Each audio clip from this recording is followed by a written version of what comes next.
Breaking news. বাংলাদেশের সাথে ভারতের সম্পর্কে নতুন মোড়।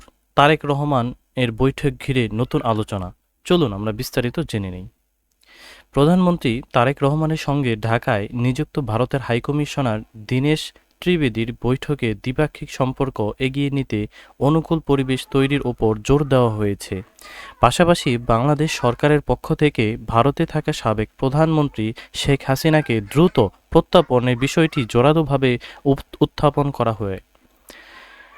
বৈঠকের মূল আলোচ্য বিষয় অনুকূল পরিবেশ। দুই দেশের মধ্যকার বিদ্যমান টানাপোড়েনেও ও ভুল বোঝাবুঝি দূর করে সম্পর্ক স্বাভাবিক করতে সহায়ক পরিবেশ তৈরির কথা বলেছেন প্রধানমন্ত্রী তারেক রহমান।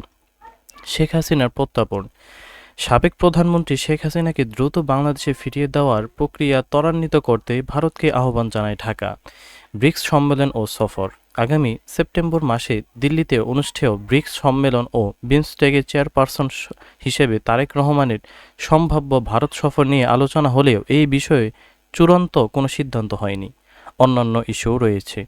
পারস্পরিক স্বার্থসংশ্লিষ্ট বিষয়, ঝুলে থাকা দ্বিপাক্ষিক সমস্যা সমাধান এবং কনসুলার ও ভিসা সেবা অগ্রগতি নিয়ে কথা হয় এই বৈঠকে। এই ছিল তারেক রহমানের বৈঠককে ঘিরে নতুন যে মূল বিষয়গুলো নিয়ে আলোচনা করলাম। আমাদের পরবর্তী আপডেট পেতে অবশ্যই চ্যানেলটিকে সাবস্ক্রাইব করে দিন এবং লাইক, কমেন্ট, শেয়ার করে যান। ধন্যবাদ। আসসালামু আলাইকুম।